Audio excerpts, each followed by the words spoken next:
What's up, guys? My name is Cartoons, and today I'd like to talk to you about what I think is the best PvP spec for mages and Warlords of Draenor as of this current build. I've been messing with it for about 2 to 3 hours, and what I've decided is that I think I have a pretty good balance of what the best is for offensive burst capabilities and then defensive survivability capabilities. And I have a pretty good mix of this, and I'm going to go through and walk you through each talent and why I chose that over the other two available. So let's go ahead and dive in. So I'm going to start with the level 15 and kind of just work my way down. I did a video over Evanesce, and I think Evanesce is actually a great ability because of its 45-second cooldown. I think that a rotating immunity for 3 seconds with a 45-second cooldown similar to Cloak of Shadows is amazing for offensive and defensive capabilities. If you were to use Evanesce offensively, obviously you could use it and then cast whatever you want without fear of getting interrupted or CC'd or have too much damage coming into you at the same time. So Evanesce's overall, I think, is a great ability to be able to use as opposed to Ice Block. Some may disagree that Ice Block is better because of the 10-second or the glyph of a regenerative ice, which basically gives you a bunch of health back whenever you use Ice Block. But in my opinion, Evanesce is the best for a short rotation of immunities, and actually I have something added in later that I'll talk to you about as well. Over Blazing Speed and Ice Flows, I don't think those compare to Evanesce.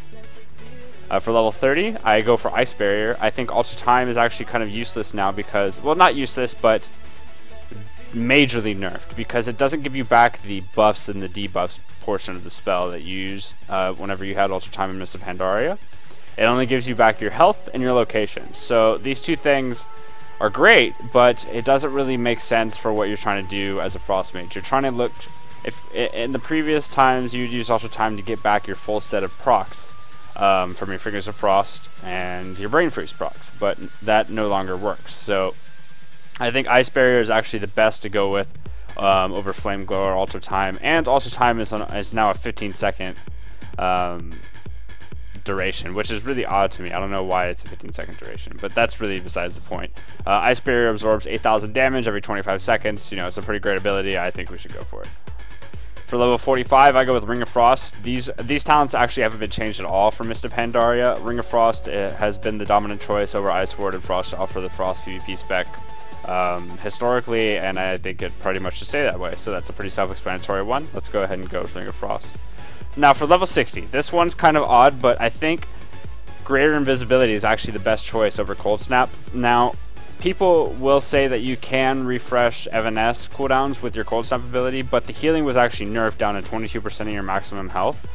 So I think with the healing getting nerfed and the fact that Evanesce is a 45-second cooldown anyways, I don't think Cold Snap is the best ability to use.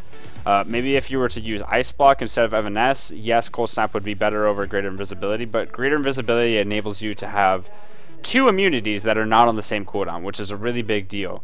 So essentially you're almost like a mage and a rogue hybrid. It's really weird because Evanesce is similar to Cloak of Shadows, and then Greater Invisibility is similar to Vanish. So you're able to use Greater Invisibility, instantaneously get out of the fight and become invisible, obviously, and then have a 90% shield wall whenever you come out of invisibility for 3 seconds, which is a pretty big deal. And it's on a 1.5 minute cooldown, so also, you know, it's on a short cooldown rotation as well as Evanesce. So I think that's a pretty big deal. Now, level 75. I messed with all 3 of these because I wanted to make sure that this was the best. And Frost Bomb is insane right now. I don't know if it's supposed to be what it is right now, but basically, whenever you have a frozen target, well, okay, so first you have to apply the Frost Bomb debuff, and it's basically just a 12-second debuff. But whatever happens in that 12 seconds sets off the Frost Bomb, and you could set off the Frost Bomb an unlimited amount of times. So whenever you use Frost Bomb, you have to use it in a way where if you have an Ice Lance, like a Fingers of Frost proc, or the target is frozen from a Deep Freeze or like a Frost Nova or what have you, if you use an Ice Lance on the target and it counts as a frozen target, then it will explode the Frost Bomb and do an insane amount of damage. And it happens in a limited amount of time. So if you have the Frost Bomb up while the target's deep frozen and you Ice Lance them 3 times, the Frost Bomb actually ticks 3 times. It's a ridiculous amount of damage. I don't know if it's supposed to be unlimited, but right now it is. So for right now, Frost Bomb is the best. Unstable Magic, pretty much what this does, it's a 50% chance for it to give you a 50% damage increase. I mean, it literally is just like multi-strike in a talent. So it's not, I mean, it really isn't what Frost Bomb is, or even Ice Nova. So Ice Nova actually got buffed in this recent build that released on the alpha. It used to be only one charge, but what Ice Nova is now is basically it's an on-target Frost Nova, but it only lasts for 2 seconds. And Ice Nova does a pretty good amount of damage, yes, and the fact that it does have 2 charges now makes it really good, but I still think Frost Bomb in its current state is better. So I played with Ice Nova a lot. I really like the playstyle behind Ice Nova, but Frost Bomb does offer more, so I go with Frost Bomb for overall. And for level 90, so Rune of Power really never was good for PvP mages. It just, I mean, it's a static Rune of Power on the ground. It really doesn't work for what you want. My dog just barked.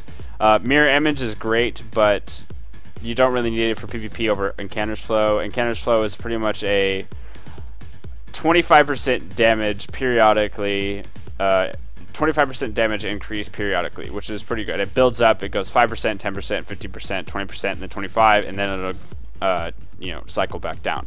Really great ability overall, and that's why I chose Encounter's Flow. It's just a huge damage spike, and level 100 is pretty. Honestly, the level 100 talents aren't very good at all right now, but I can't even show you those right now in the video, so I'm gonna save that for another video. But overall, guys, this is my PvP spec that I will be going with if it were to stay the same through beta and all that whatnot, but obviously it won't. This is just a video of my theory crafting of what I think the current build should be PvP spec wise, and I can't wait to show you some PvP once they actually release it. So I hope you guys did enjoy the video. If you did, feel free to give a thumbs up and subscribe for more Warlords of Draenor content. I'll be covering a ton as it goes out, and my character just crashed, so there's that. But overall, guys, thank you so much for watching. A good thing I got through the video before it crashed, and I'll see you next time. Cartoons out.